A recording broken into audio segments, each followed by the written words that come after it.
우리가 지난 시간에 찬송이 하나님 앞에 아름다운 제사가 된다고, 그러므로서 우리들이 세상 살아가면서 항상 찬송을 하면 우리 마음의 불평, 원망, 두려움 다 사라지고 주님 영광 돌리는 삶을 살게 될 줄로 믿습니다. 그러므로 오늘 예수로 말미암아 항상 찬송의 제사를 하나님께 드리자. 이는 그 이름을 증거하는 입술이라고 말씀했습니다. 이제 오늘 그 다음에 오직 선을 행함과 나누어 주기를 잊지 말라. 하나님은 이 같은 제사를 기뻐하느니라. 앞에는 찬송의 제사, 이 다음에는 또 선한 제사. 그 선한 제사라는 건 서로 나누어 주고 그리고 베풀어 주는 그런 제사를 우리 하나님 기뻐하신다고 했습니다. 혼자만 예수 잘 믿는 사람이 있어요. 남한테 아순소리도 하지 않고 남의 아순소리도 듣지도 않고 이렇게 자기 혼자 아주 깔끔하게 잘 믿는 그런 성도가 있는데, 성경은 그것을 벗어나기를 원합니다. 거기서도 올라가기를 원해요. 그건 무엇이냐? 오늘 말씀한 대로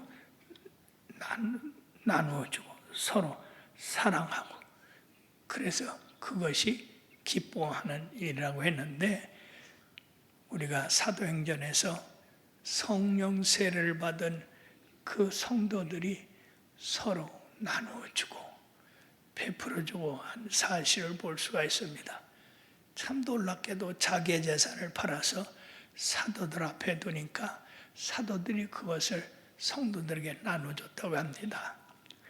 그 당시에 예수를 믿었던 사람들은 거의 노예들, 세상의 빈민들, 이렇게 어려운 사람들이 예수님의 말씀이 소망이 되고 힘이 되니까 주님 앞으로 다 이렇게 나왔기 때문에 교회가 거의 가난뱅이들이었습니다. 그러므로서 그들에게 이렇게 선을 베푸는 것은 나누어주고 같이 기뻐하는 그런 제사가 우리 하나님이 기뻐하는 제사라고 했습니다. 그리고 인도자들에 대한 태도입니다. 너희를 인도하는 자들에게 순종하고 복종하라. 그들은 너희 영혼을 위해서 경성하기를 자신들이 청산할 자인 것 같이 하느니라고 말씀했습니다. 여러분, 이 주의 종들이 거의 양들을 사랑해서 희생적이고 헌신적으로 인도하는 주의 종들이지, 양들을 착취하기 위해서 주의 종하는 사람들은 극히 없습니다.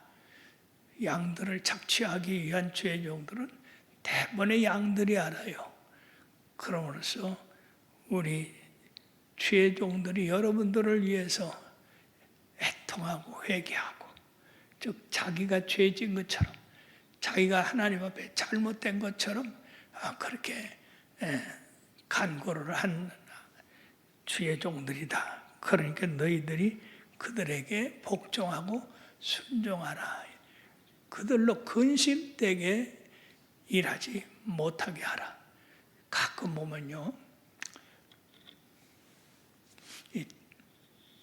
제가 옛날에 있던 그 시골 교회에서 세상에 목사님 사례비를 안 주는 거예요. 얼마나 안 줬냐? 5년을 안 줬대야? 이런 세상에. 그래갖고 그 목사님이 달라 소리도 못하고 그 옛날에 고등국민학교인가 그 중학교 못 간 사람들 불러서 가르치는 그런 일을 해서 살아가더라고. 그래가지고 제가 가서 아주 뜯어놨어, 고쳐놨어. 그 일이 거기만 있는 줄 알았더니 청주도 그런 게 있더라니까. 그래가지고 참 기가 막혀. 그래서 왜 그러냐니까 그 회계 집사님이 내 말 안 들어서 그랬대요. 하여튼 별별 일이 다 있어요.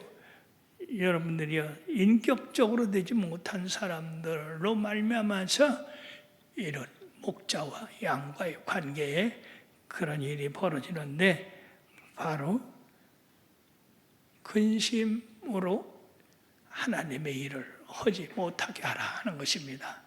기쁨과 즐거움으로 이렇게 양들을 향할 때, 그 양들이 변화되어서 하나님의 백성이 되고, 하나님의 백성이 돼서 하나님의 선한 일을 하고 할 때 그 얼마나 기뻐합니까?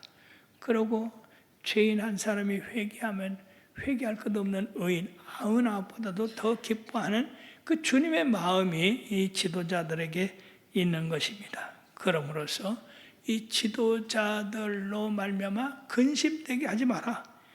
그렇지 않으면 너희에게 유익이 없다고 했습니다. 그러므로 우리들이 선한 지도자면은 합심해서 어떻게든지 도와가지고 하나님의 선한 사업을 이루도록 해야 될 줄로 믿습니다. 예, 우리를 위하여 기도하라. 우리가 모든 일에 선하게 행하려 함으로 우리에게 선한 양심이 있는 줄을 확신한다. 이 바울과 함께한 그 선교사들이 생명 걸고 자기들이 일해가면서 이렇게 하나님의 일을 한 것을 우리가 알 수 있습니다. 그러므로 여기 선한 말이 여기 16절에도 오직 선한 행함과 서로 나눠주기를 잊지 말라 그렇게 하시고, 여기 18절에도 모든 일에 선하게 행하려 함으로 우리에게 선한 양심이 있는 줄 안다. 양심이 반듯하면 그 사람 하는 일도 반듯합니다. 그러나 양심이 삐뚤어져 있으면 그 하는 일도 삐뚤어져 있어요. 중요한 것은 우리 예수님께서 모든 일에 선함을 행한 것 같이 바울 사도도 나도 선한 일에 힘썼다 뿐만 아니라 내가 선한 목자인 것은 내 양심이 선한 양심이기 때문에 그렇다는 겁니다. 그렇습니다. 그 양심이 중요한 거예요. 그 양심이 어디에 가 있느냐? 예수님에게 가 있느냐? 아니면 자기 자신에게 가 있느냐? 이게 굉장히 중요한 겁니다. 그러므로서 내가 너희에게 돌아가기 위하여 너희가 기도하기를 더 원한다 했는데, 여러분, 이 바울 사도가 자기 자신이 하나님 앞에 기도하는 기도뿐 아니라 성도들의 기도가 대단히 중요하다고 하는 것입니다. 그 성도들의 기도가 중요한 것이 복음의 비밀을 더 많이 여러 군데 전하기 위해서 기도해 달라고 말씀했고, 또 골로새 4장 3절에 보면 전도의 문을 열어서 많은 사람들이 하나님 말씀을 받아들이게 기도하라고 했고, 데살로니가후서 3장 1, 2절에 보면 주의 영광이 모든 막힌 데서 터져서 흘러가도록 그렇게 기도를 하라고 했습니다. 참 성도들의 기도가 굉장히 중요한 것이, 제가 지난 몇 달 동안에 굉장히 약했어요. 지난해에는 잘 일어서지도 못했는데 그래도 그 몸을 가지고 세계 9개 나라 다니면서 복음을 전거했습니다. 그 배경이 뭐냐? 우리 성도들의 끊임없는 기도 때문에 그렇다. 네. 지금도 약합니다마는 상당히 튼튼해졌어요. 그건 우리 성도들이 끊임없이 주의 종을 위해서 기도한 덕분인 줄 믿습니다. 참 감사한 일이요. 그러면 기도는 효과가 있어요. 능력이 있습니다. 그러므로 이 핵 잠수함은 바깥에 연료 공급을 받지 아니하고 그 핵 자체에서 일어나는 열을 가지고 몇 년 동안 바닷속에서 육지에 공급 없이 지낼 수가 있어요. 그래서 핵 잠수함이 무서운 건데 여기 보면은요, 평강의 하나님이 우리를 갖다가 큰 목자 되신 우리로 영원한 언약의 표로 죽은 자 가운데서 이끌어내셨다고 했습니다. 사랑하는 여러분, 이 말씀이 얼마나 중요한지 몰라요. 평강의 하나님, 따라합시다. 평강의 하나님, 평강의 하나님. 평강의 하나님이라고 하는 것은 요한복음 14장 27절을 우리들이 기억해야 되는데, 내가 너희에게 평안을 끼치노니 곧 나의 평안을 너희에게 주노라. 그러면 너희는 마음에 근심하지도 말고 두려워하지도 말라고 이렇게 말씀했습니다. 우리의 삶에서 평강이 얼마나 중요한지 몰라요. 바다에 떠 있는 이 배에 제자들이 이제 주님께서 건너가라고 해서 배 타고 건너갈 때 풍랑이 일어가지고 그냥 정신을 못 차렸어요. 그때 예수님이 무르륵 걸어와서 안심하라, 내니 평안할지어다. 그 주님이 오시니까 대번에 바다의 풍랑이 잔잔해지고 예수님이 배에 오르시니까 곧바로 목적지에 도달했다고 했습니다. 여러분의 평안이 우리들에게 얼마나 중요한지 몰라요. 특히 이 심령의 평안함, 평온함. 완전히 불안한 사람들이 있어요. 그냥 어떡할 줄 모르는 사람들이 있습니다. 그 불안의 요소가 다 자기 자신만을 생각하는 것 때문에 그렇습니다. 세상에는 풍랑이 일게 돼 있어요. 잔잔할 수가 없습니다. 항상 요동치는 바다와 같습니다. 이런 데서 우리가 어떻게 평온을 유지할 수 있느냐? 그는 단지 주님을 모시고 갈 때만이 그런 평안함을 누릴 수 있는 줄 믿습니다.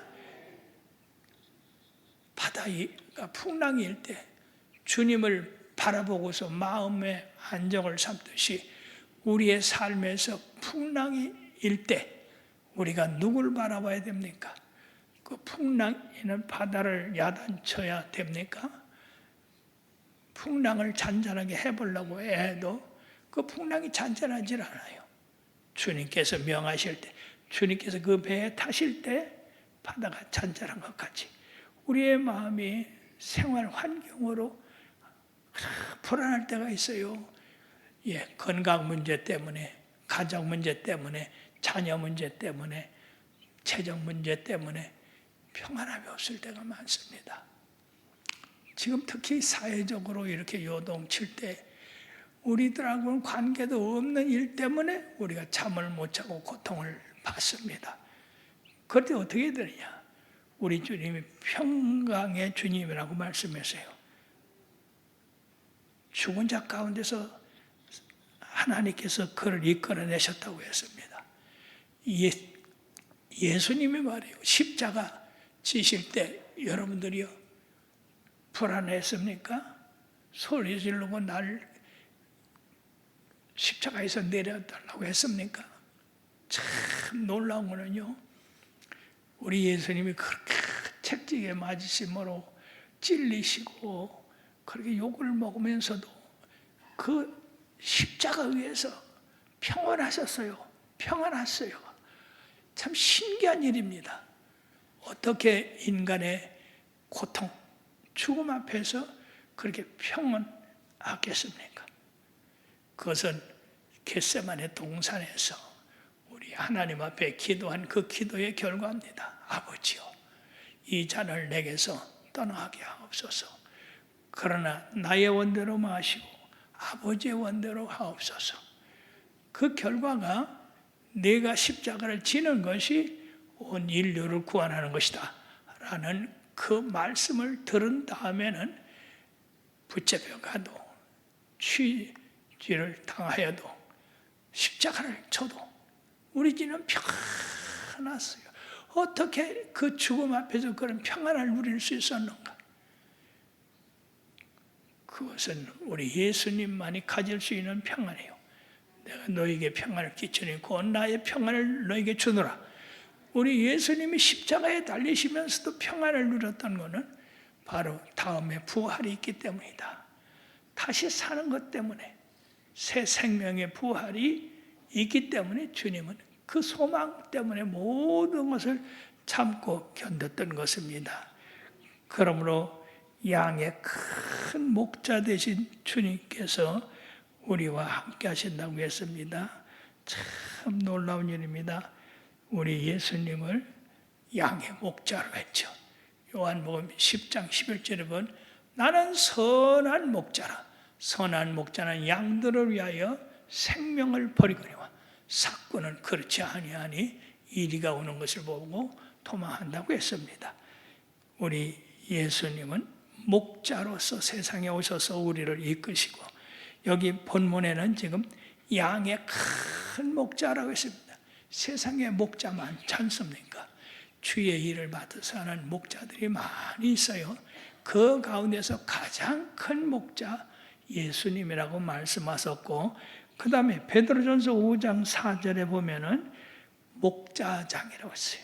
우리 예수님이 목자장이 다시 올 때에 잘 목자로서의 일을 잘하는 사람에게는 시들지 않는 면류관을 씌워주신다고 말씀했습니다. 그러므로 양들이 얼마나 똑똑합니까? 그래요? 여러분들 똑똑해요?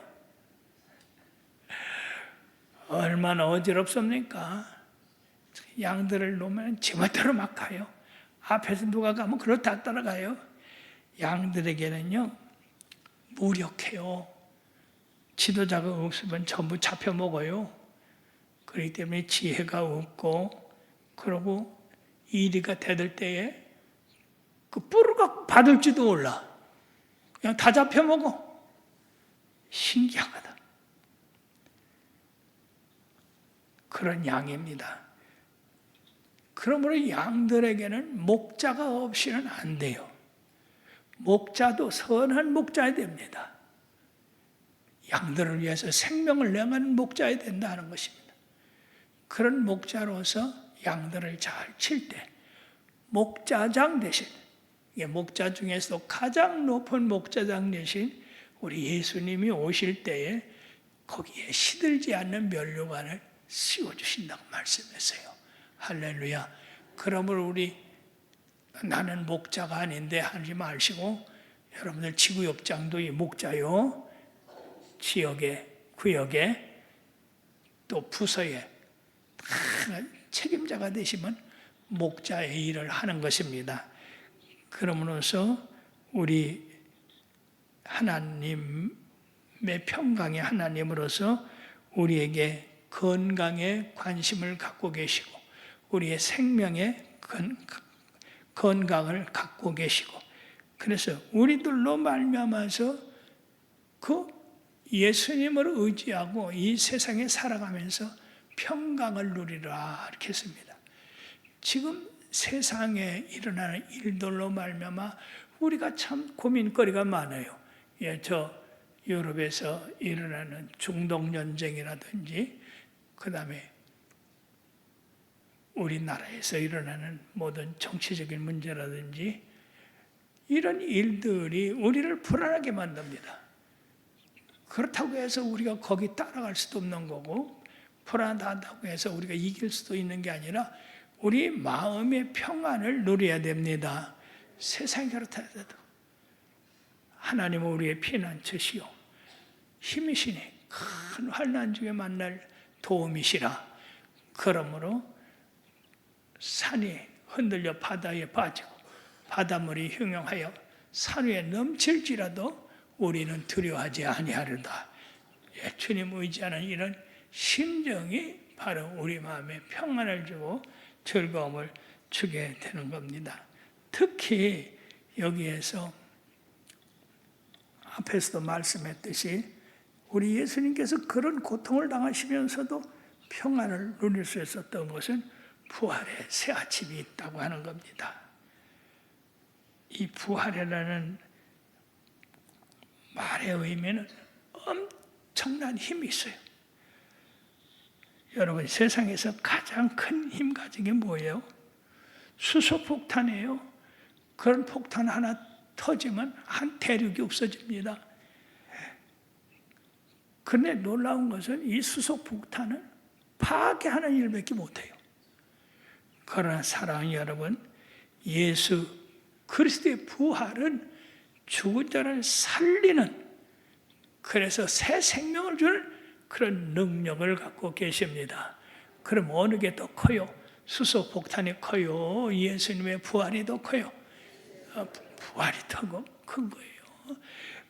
뿐만 아니라 여러분들이 지금 우주 정복을 위해서 달에 갔다든지 화성에 갔다든지 또 뭐 토성에 갔다든지 이런 많은 좋은 소식이 생기는데, 그래서 이 일들이 바로 우주 정복에 큰 힘을 갖다 줘서 우리들이 참 인간의 지혜가 위대하다라고 생각하지만, 사랑하는 여러분, 그러나 가장 위대한 힘이 있는데 그거는 예수 그리스도께서 인간의 마음에 들어가셔서 인간의 내면을 정복하시고 인간을 바르게, 선하게, 능력 있게 만드는 힘이십니다.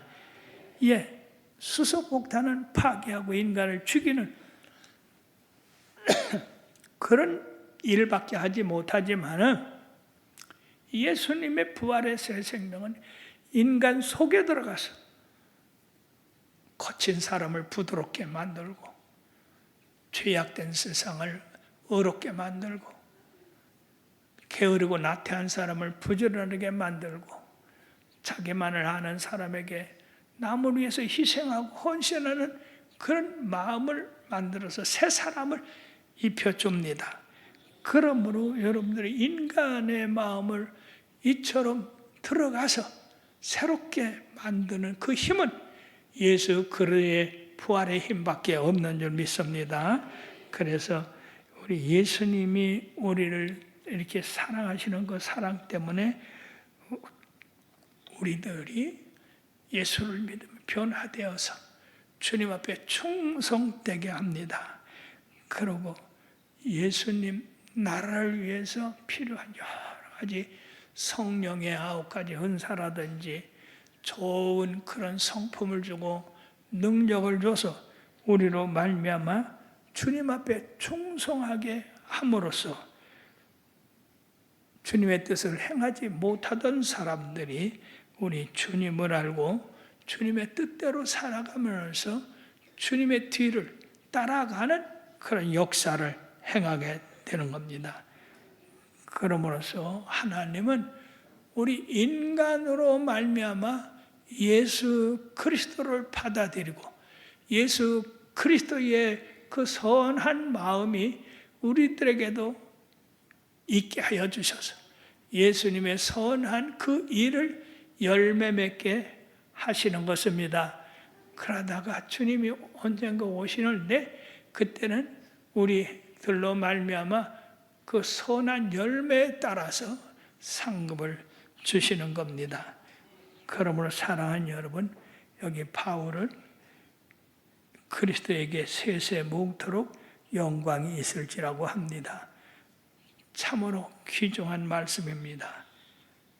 우리가 위대한 진리를 깨닫고 그 진리를 깨달아서 행동으로 옮기고 그리고 그 선한 마음, 주님의 온전한 마음을 내 가슴에 품고 내 삶에 적용할 때에 우리가 주님의 선한 목자장의 양들이 되어서 하나님 앞에 이 땅에 주님의 뜻을 이룰 수가 있는 것입니다.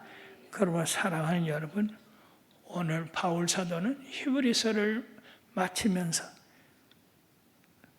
우리들의 삶이 예수님의 그 본을 받아서 뒤쫓아가는, 그래서 우리 그리스도의 그 선한 사업이 우리를 위해서 자꾸 퍼져나가서 결과적으로 우리 주님 오실 때 많은 열매 맺고 선한 그런 양들이 일어나기를 우리 주님이 바라고 계시는 겁니다.